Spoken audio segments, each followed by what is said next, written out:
이러면서 이제 26절로 넘어가게 됩니다. 하이데거는 타인들의 공동현존제와 일상적인 더불어 있음이라고 하는 저를 통해서 및 다자인, 그리고 일상적인 및 자인을 이야기하고 있습니다. 그래서 일상적인 현존제가 누구인가 라고 하는 것에 대한 대답은 아까도 말한 것처럼 우선대계라고 하는 존재 양식에서 분석되어야 된다라고 이야기하는 거죠. 일상성에서. 이 우선대계는 일상성이죠. 누구인가라고 하는 것에 대한 대답도 이러한 일상성에서 추구되어야 된다는 것입니다. 우리가 주의 세계에 있을 때 주의라고 하는 것은 이제 그 전에도 말씀드렸지만 두 가지죠. 움벨트. 이것은 이제 공간적으로 주변에 있다는 말도 되지만 이 움이라고 하는 것은 위하여인 것이죠. 그래서 뭔가를 사용하고 이렇게 이제 이용하고 이런 거하고 연관이 있다. 목적하고도 연관이 있다는 거죠. 자, 근데 이 주의 세계에 도구만 있는 것이 아니더라는 것입니다. 뭐가 있다는 거죠? 타자도 있다는 거죠. 타인도 있다는 거죠. 자, 예를 들어서 밭이라고 하는 도구가 있었어요. 밭에서 이렇게 그 곡식을 만들어내죠. 그런데 누구의 밭이더라는 겁니다. 저 밭이 그냥 밭이 아닌 거죠. 책을 우리가 이렇게 보는데 이거는 누구의 집에서 산 책이더라는 거죠. 혹은 누구에게 선물 받은 책이고, 우리의 세계가 누구가 다 있다는 겁니다. 누구 다 있죠. 이렇게 일상적으로 볼 때 언제나 이 누구들이 있지 않습니까? 우리의 세계가 누구가 없는 그러한 그 세계가 아니죠. 우리의 세계에는 누구라고 하는 것이 있다는 것입니다. 그래서 이제 타인이 있다는 것입니다. 타인. 그래서 내 세계를 보니까 내 세계는 타인 없는 세계가 아니라 타인이 있는 세계라고 하는 것입니다. 그러니까 이 타인들이 나처럼, 현존제인 나처럼 똑같이 존재하고 있고 그도 현존제하고 있더라는 거죠. 그래서 함께 거기에 있더라고 하는 것입니다. 그래서 이제 그리고 그 타인들도 똑같이 있으면서 또 똑같이 둘러보면 배려하면서 이렇게 있더라는 거죠. 이러한 함께와 이러한 똑같이라고 하는 것은 실존론적인 현상이라고 하는 것입니다.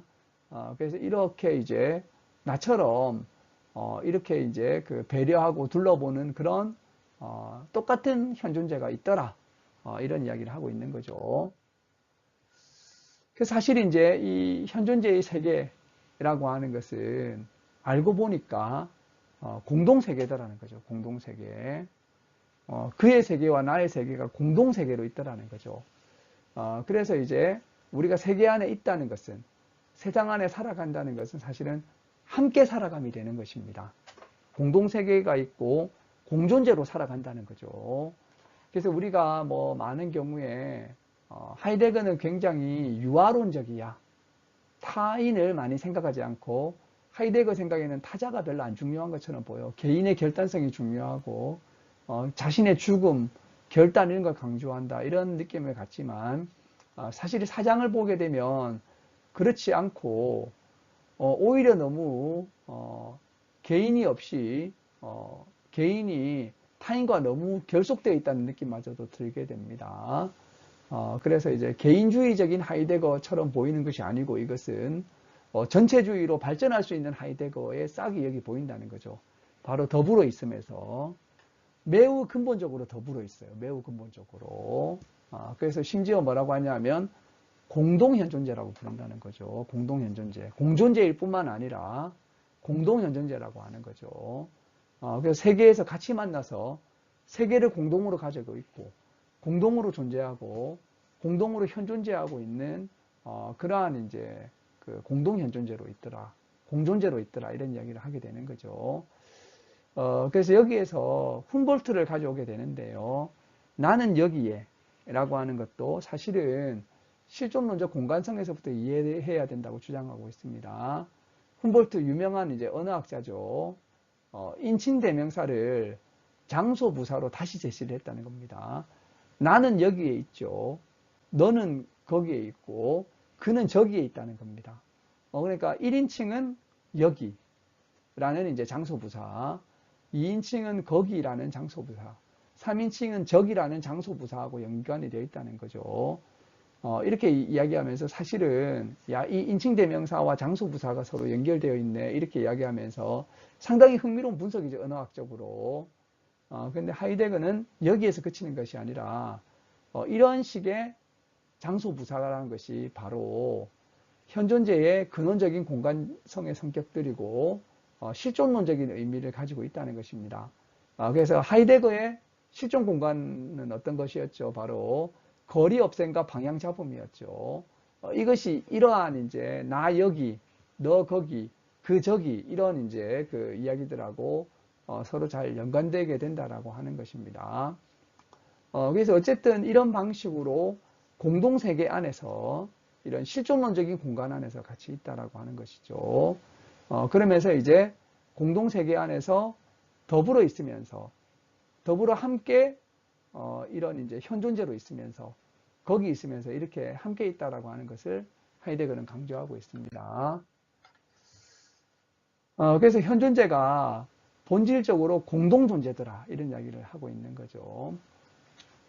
혼자 있는 것은 뭔데? 외롭게 고독하게 이것은 더불어 있음의 결여 상태라고 하는 거죠. 그래서 사실은 혼자 있어도 세계 안에 더불어 있고요. 또 이제 타인과 더불어 있을 때에만 어떻게 보면 더불어 있음에 대해서 결여될 수 있다는 거죠. 그래서 이제 고독이라고 하는 것도 사실은 근원적으로 함께 있는 것의 결여태로서 있다라고 하면서 이만큼 공동존재, 함께 있음, 공존재, 공현존재 이런 것들을 강조하고 있다는 것입니다. 그리고 이런 이제 더불어 있음을 염려적 차원에서 해석을 하자고 하는 거죠. 그러면 뭐가 나오냐면 바로 피어 조르게라고 하는 심려가 나오게 됩니다. 이 세 가지가 나오는 거죠. 조르게라고 하는 것은 염려라고 하기도 하고요. 마음씀이라고도 하죠. 그 다음에 배조르게. 이것은 이제 배려라고 번역된 거죠. 사실 근데 좋은 번역이 아닙니다. 이것은 이제 사용하고 이용하고 고려하는데 사실 더 좋은 번역은 고려라고 생각이 돼요. 뭔가 하려고 고려하는 거죠. 그리고 이제 피어조르게. 이거는 다른 현존재에 대해서 이제 그 염려하는 이거 심려라고 불러요. 그래 조르게에다가 배와 피어라고 하는 것이 붙은 거죠. 그래서 이제 그 하이데거 이런 이제 그 책에서는 대체로 염려, 배려, 심려 이렇게 이야기하게 되는데요. 손안의 도구에 대해서는 배려를 하게 되죠. 그리고 타인에 대해서는 심려를 하게 되는 거죠. 이것들은 다 이런 이제 염려와 연관되어서 나오게 된다는 것입니다. 근데 대부분의 심려라고 하는 것은 사실은 굉장히 무차별의 양태로 이루어지게 되는 거죠. 그래서 평균적인 서로 함께 있으면은 진짜 사람을 사람으로 안 대하고 도구처럼 생각을 하는 거죠. 기능으로 생각을 하고 그래서 사람을 도구처럼 생각하고 사람을 사물처럼 생각하고 이렇게 이제 많이 일상생활에서 이루어지는 것을 보게 된다는 것입니다. 하이데거는 심려를 함에 있어서도 주의해야 할 부분을 말하고 있습니다. 이게 뭐냐면 다른 사람의 염려를 빼앗을 수 있다는 거예요. 특히 이제 봉사하고 이런 사람이 이런 일에 빠져들 수 있다는 거죠. 봉사하면서. 그래서 뭐 사회 사업을 한다든지 이런 사람들이 이럴 수 있다는 거죠. 이걸 이제 두 가지로 구분하게 되는데요. 대신 뛰어들며 지배하는 삶이라는 겁니다. 그 사람이 염려를 해야 되는데 오히려 그렇게 하지 못하게 염려를 하고 결단하게 놔둬야 되는데 그 기회를 빼앗아 버리게 된다는 겁니다. 그렇게 되면 이것은 사실은 대신 뛰어들고 오히려 그 동기 배후에는 지배하려고 하는 그런 것이 발생할 수 있다라고 하는 거죠. 이렇게 하면 안 되고 앞서 뛰어들며 자유롭게 해야 된다는 거예요. 앞서 뛰어들며 자유롭게. 그래서 이제 대신 뛰어드는 거 말고 앞서 뛰어들면서 이제 자유롭게 함으로써 그 타인의 양심이 되는 이제 그런 것들을 이야기하고 있는 거죠. 그래서 오히려 타인을 자유롭게 하고 타인이 염려 안에서 투명해지고 자유롭게 되는 것을 이야기하고 있다고 볼 수 있겠습니다. 나중에 이런 부분은 그 결단성이라고 하는 뒤에 나오는 이야기에서 좀 더 우리가 깊이 있는 이야기를 할 수 있으리라고 생각이 됩니다. 그래서 이제 그 현존재의 더불어 있음과 타인에 대한 이해의 이야기도 하이데거는 하고 있는데요. 어쨌든 하이데거에게는 현존재의 존재는 타인과 더불어 있습니다. 그러니까 매우 관계적인 것이죠. 매우 관계적인 하이데거가 있어요.